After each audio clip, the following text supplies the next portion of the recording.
Good morning, students. You are welcome to our e-learning session. Dear students, today in this video lecture we will discuss about the chapter number 5th of our class 7th English book Honeycomb. Name of the chapter is Quality, written by an British poet Jones Galsworthy. In this video we will analyze complete summary of the lesson and its question answers. Dear students, this is a story about dedication to work of high quality with the passion of an artist and the eventual loss of art and quality in a world of competition and consumerism. प्यारे बच्चों, यह कहानी mister गैसलर नाम के कलाकार जो जूते बनाने का काम करता है के बारे में है कि वह अपनी कला के प्रति किस तरह अपने जीवन को समर्पित कर देता है।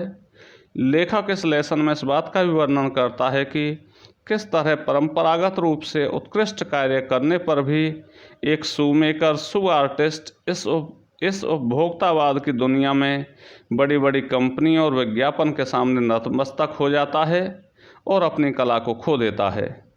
आइए स्टूडेंट्स, इस लेसन की समरी के बारे में विस्तार से जानते हैं। प्यारे बच्चों, लेखक इस लेसन का आरंभ इस क्वेश्चन के साथ करता है कि क्या किसी जूते बनाने वाले को कलाकार यानी आर्टिस्ट कहा जा सकता है। तब इसका आंसर है यस, किसी जूते बनाने वाले व्यक्ति को भी कलाकार कहा जा सकता है यदि उसमें उतनी ही कुशलता हो तथा अपने व्यवसाय के प्रति समर्पण तथा उतना ही गर्व हो जितना किसी अन्य कलाकार को होता है। तब हम निश्चित रूप से जूते बनाने वाले को कलाकार कह सकते हैं, क्योंकि जूते बनाना हर किसी के बूते की बात नहीं होता है। वह निश्चित रूप से उतना ही सम्मानीय पेशा है जितने अन्य पेशे होते हैं। मिस्टर गैसलर एक जर्मनी का जूते बनाने वाला व्यक्ति था जो अपने भाई के साथ आकर अब लंदन में बस गया था। एक संपूर्ण कलाकार है। लेखक कहता है कि मैं उसे अपनी जवानी के आरंभिक दिनों से जानता था, क्योंकि वह मेरे पिताजी के जूते बनाता था। वह अपने बड़े भाई के साथ अपनी दुकान में रहता था, जो कि लंदन के एक फैशन वाले भाग में एक छोटी सी गली में स्थित थी। दुकान की कोई खास पहचान न थी, बस वह गैसलर बंधुओं गैसलर ब्रदर्स के नाम से जानी जाती थी। वे आदेश मिलने पर ही जूते बनाया करते थे। एक बार लेखक ने मिस्टर गैसलर से पूछा कि क्या उनको अलग अलग नाप के पैरों के लिए जूते बनाना थोड़ा बुरा नहीं लगता है। तब उस व्यक्ति ने भारी भरकम जर्मन उच्चारण में जवाब दिया कि यह तो एक कला है। ज़्यादातर समय मिस्टर गैसलर जूते बनाने के काम में लगे रहते थे और अपने ग्राहकों से ज़्यादा बात नहीं करते थे। अपने साथ काम में प्रयोग होने वाले प्रत्येक सामान से उनको लगाव था।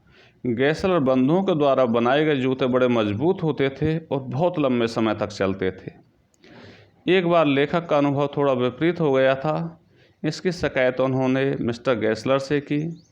इस पर उस बूढ़े व्यक्ति ने लेखक से वायदा किया कि अगर ऐसा हुआ तो वह जूते की मरम्मत कर देंगे और यदि ऐसा करना संभव न हो पाया तो लेखक को पूरे पैसे वापस कर देंगे।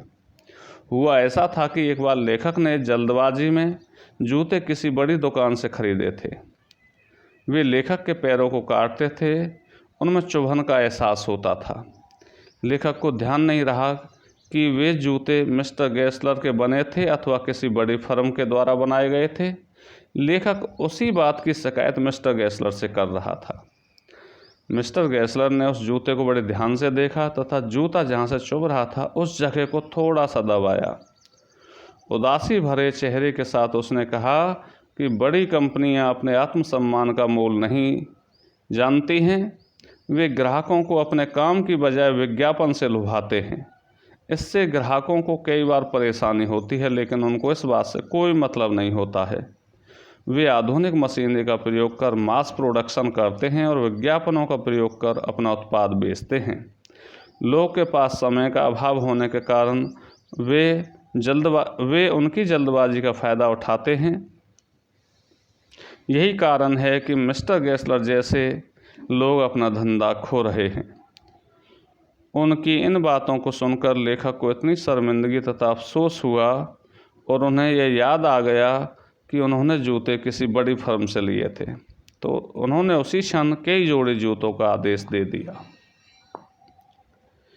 कई महीनों के बाद लेखक पुनः उसी दुकान पर गए, पर मिस्टर गेसलर को उनके भाई की जगह समझकर धोखा खा गए थे। कुछ देर बाद उन्हें पता चला कि उनका बड़ा भाई अब इस दुनिया में नहीं रहा। उन्होंने फिर से कई जोड़े जूते बनाने का आदेश दे दिया और थोड़े दिन बाद ही विदेश जाने के लिए निकल पड़े। वहाँ से लौटने के बाद वे अपनी पसंद के जूतों की दुकान पर पुनः गए। इस बार मिस्टर गेसलर कुछ ज़्यादा ही उम्र दराज लग रहे थे। सिर्फ 1 साल का समय गुजरा था, पर ऐसा लग रहा था जैसे उन्होंने 1 दशक का सफ़र पूरा कर लिया हो। एक कलाकार का अंत एक कड़वी सच्चाई के साथ होता है। मिस्टर गेसलर लेखक को पहचान नहीं पा रहे थे। वे इतने निर्बल तथा निढाल हो गए थे।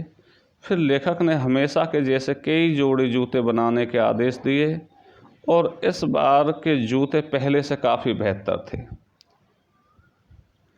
इसके पश्चात एक शाम लेखक व्यक्तिगत रूप से मिस्टर गेसलर का शुक्रिया अदा करने गए, लेकिन दुकान के बाहर कोई नेम प्लेट दिखाई नहीं दी।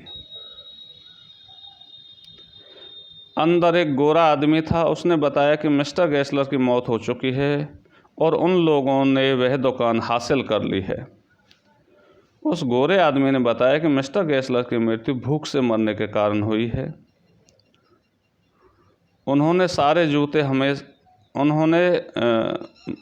उसने बताया कि मिस्टर गेसलर ने सारे जूते हमेशा स्वयं ही बनाए थे और कभी भी किसी को उन्हें छूने नहीं दिया था। हमेशा उत्तम क्वालिटी का सामान उपयोग में लाते थे और आदेशों को समय पर पूरा करने के लिए दिन रात मेहनत किया करते थे। लंदन में सबसे अच्छे जूते वही बनाते थे, फिर भी वह प्रतियोगिता में हार गए थे। वे जो कुछ भी कमाते थे वह दुकान का किराया भरने में और अच्छी गुणवत्ता वाले चमड़े को खरीदने में खर्च हो जाता था। वे अपने भोजन को भी काम पूरा करने के चक्कर में छोड़ जाते थे ताकि जूतों का जोड़ा समय पर तैयार किया जा सके, और इस तरह उनकी मौत हो जाती है। प्यारे बच्चों, इस तरह एक उत्कृष्ट जूते बनाने वाले व्यक्ति का अंत हो जाता है। वह निसंदेह लंदन का सबसे अच्छा जूते बनाने वाला कलाकार था। प्यारे बच्चों, हमें इस बात से यह सबक मिलता है कि इस भागदौड़ भरी दुनिया में लोगों के पास समय का अभाव है। वे इंतज़ार नहीं कर सकते। यदि हमारे पास किसी काम को करने का हुनर है तो हमें उस पेशे को व्यापक रूप देकर आधुनिक मशीनरी का प्रयोग करना पड़ेगा। तभी हम इस उपभोक्तावाद तथा विज्ञापन की दुनिया में मार्केट में टिके रह सकते हैं। सच्ची और वास्तविक कला का मोल आज इस दुनिया में नहीं है। प्यारे बच्चों, यह इस लेसन का सार था। आइए हम इस लेसन के क्वेश्चन आंसर का अध्ययन करते हैं। तो आज का हमारा पहला प्रश्न है, what was the author's opinion about mister Gessler as a boot maker. एक जूते बनाने वाले के रूप में लेखक का मिस्टर गेसलर के बारे में क्या दृष्टिकोण था। तो इसका आंसर है, in the author's opinion mister Gessler was a quality boot maker. लेखक के दृष्टिकोण में मिस्टर गेसलर एक उत्कृष्ट जूते बनाने वाला था। He made the best boots. वह सबसे बढ़िया किस्म के जूते बनाता था। He was a true artist of his trade. वह अपने व्यवसाय का एक सच्चा कलाकार था। Second question, why did the author visit the shop so infrequently. लेखक दुकान पर इतना कम क्यों आता था। तो इसका आंसर है, the author visited the shop when ever he needed boots. लेखक को जब जूतों की ज़रूरत होती थी वह तभी दुकान पर आता था। But the boots made by Gessler lasted very long. लेकिन गेसलर के द्वारा बनाए गए जूते बहुत दिनों तक चलते थे।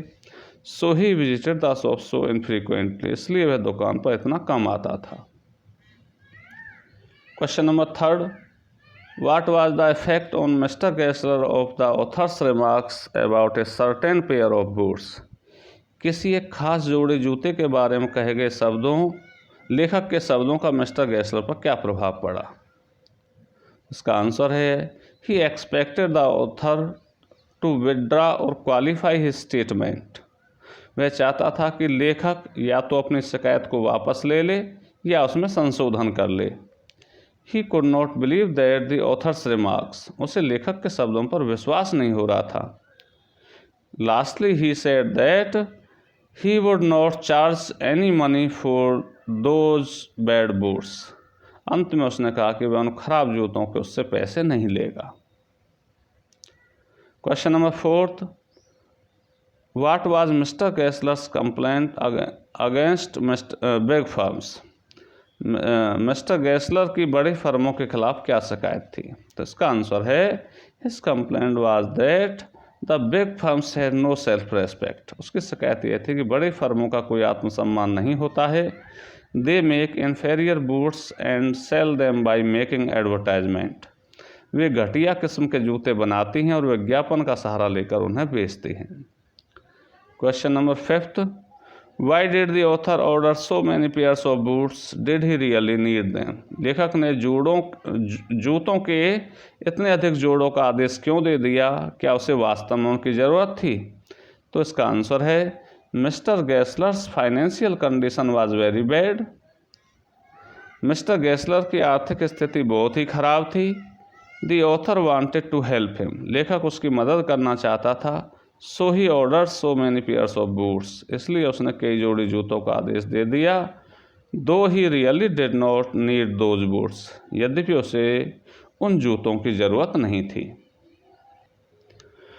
प्यारे बच्चों, आशा करता हूँ कि इस लेसन की समरी तथा क्वेश्चन आंसर आपकी समझ में आ गए होंगे। इन क्वेश्चन आंसर्स को अपनी फेयर नोटबुक में नोट करना है। अगर स्टूडेंट्स फिर भी कोई डाउट रह गया हो तो इवनिंग में होने वाली लाइव क्लास में उस डाउट को क्लियर करें। Thank you students.